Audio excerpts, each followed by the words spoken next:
নিরামিষ এঁচোড় বানাবার জন্য নিলাম আলু, টমেটো, কাঁচা লঙ্কা, আদা বাটা,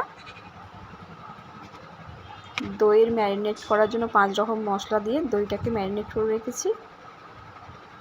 এখানে নিয়েছি এঁচোড়গুলোকে সিদ্ধ করে নিয়েছি, কড়াইয়ে সর্ষের তেল দিয়ে দিয়েছি। এবার এঁচোড়গুলোকে ভেজে নেব অল্প অল্প করে।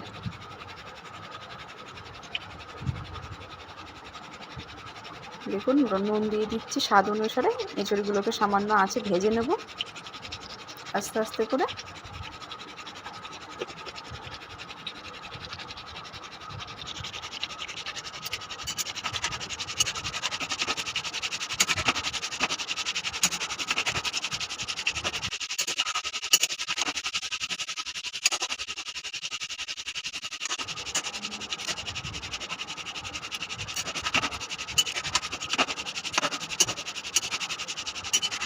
ভালো করে এঁচোড়গুলোকে ভেজে নিই। তারপরে কেটে রাখা আলুগুলোকে ভেজে নেওয়া হবে। অল্প হলুদ নুন দিয়ে আলুগুলোকে ভেজে নিচ্ছি।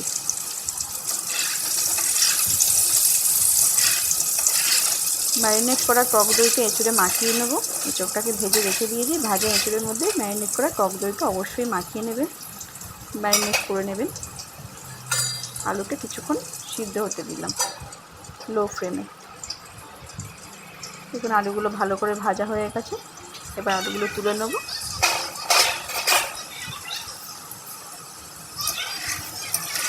এঁচোড়টাকে ম্যারিনেট করে আমি রেখে দিয়েছি টক দই দিয়ে। টক দই, শুকনো লঙ্কা, হলুদ গুঁড়ো, জিরে, ধনে, ভাজা মশলা। কড়াই সর্ষের তেল নিয়ে নিয়েছি, গরম করে দিয়েছি। এর মধ্যে এবার গোটা ফোড়ন দেওয়া হবে। শুকনো লঙ্কা, গোটা এলাচ, জিরে,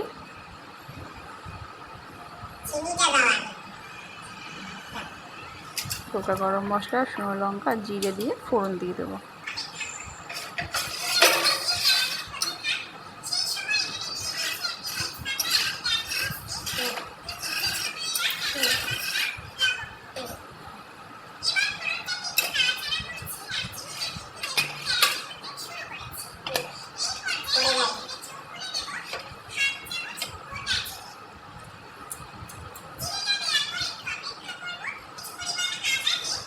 ভালো করে তেলটা নাড়িয়ে নিন।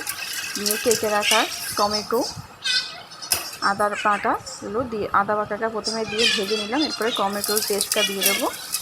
টমেটো কুচি, কাঁচা লঙ্কা দিয়ে ভালো করে নাড়িয়ে নেব। টমেটোটা গলে এলে অল্প অল্প করে নাড়িয়ে, টমেটো যখন গলে আসছে তারপরে ম্যারিনেট করে এঁচোড়গুলো তার মধ্যে দিয়ে দেবো। দেখুন টমেটোগুলো ভালো করে গলে গেছে। এবারে এঁচোড়টা মাখিয়ে রাখে এঁচোড়টা এর মধ্যে দিয়ে দেবো।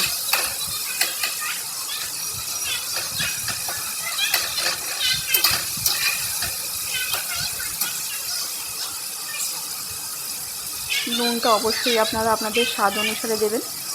সাথে অল্প করে একটু চিনিও মিশিয়ে দেবেন, যেহেতু টক দই দেওয়া রয়েছে, তাহলে ফ্লেভারটা খুব ভালো আসবে।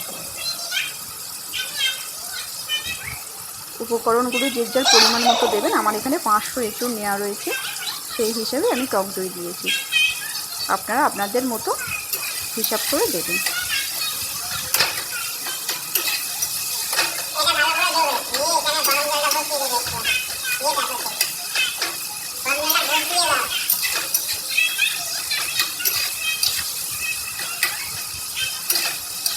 এবার এঁচোড়গুলোর মধ্যে দিয়ে দিচ্ছি, দিয়ে ভালো করে নাড়িয়ে ছাড়িয়ে নেব।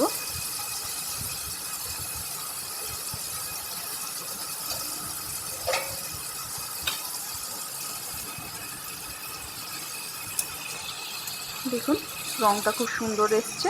এদিকে ম্যারিনেট করা জলটা একটু গরম হতে দিয়েছি। টক দইয়ের যেটুকু জল ছিল গরম করে নিচ্ছি। এর মধ্যে এবার ভেজে রাখা আলুগুলোকেও দিয়ে দেব, দিয়ে ভালো করে কষিয়ে নেব। যতক্ষণ না এঁচোড় থেকে তেল ছাড়তে শুরু করবে ততক্ষণ আপনি কষাতে থাকুন এটাকে। যেহেতু এঁচোড়টা সিদ্ধ করা রয়েছে সেহেতু আপনার রান্নাটা করতে সুবিধাই হবে।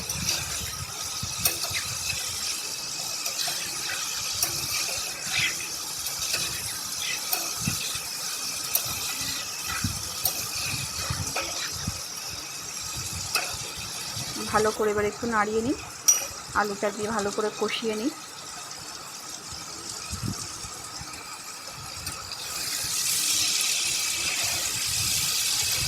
রঙটা দেখছেন খুব সুন্দর এসছে।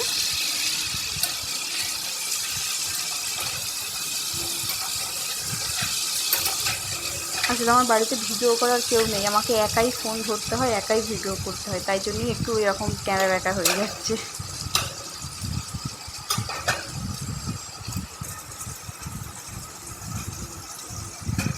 গরম করা জলটা দিয়ে দেবো অল্প করে,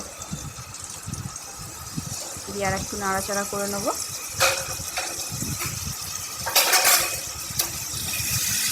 চিনিটা অবশ্যই কিন্তু আপনারা অ্যাড করবেন।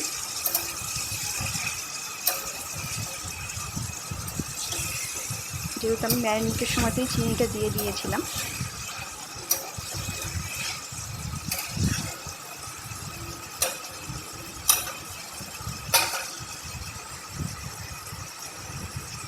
গ্যাসের আঁচটা একটু লো ফ্লেমে করে চাপা দিয়ে দেবেন। আলুগুলোর মধ্যে ভালো করেই সিদ্ধ হয়ে গেছে।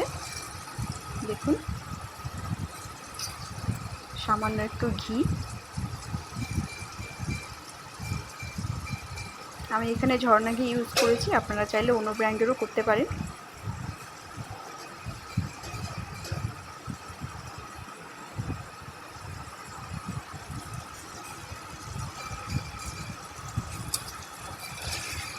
রান্নাটা আজকের পুরোপুরি নিরামিষ পদ্ধতিতেই হয়েছে। যারা নিরামিষ ভোজি আছেন তাদের খুবই ভালো লাগবে এটা। নামাবার সময় অল্প একটু গরম মশলা অবশ্যই এর মধ্যে দিয়ে দেবেন। Thank you.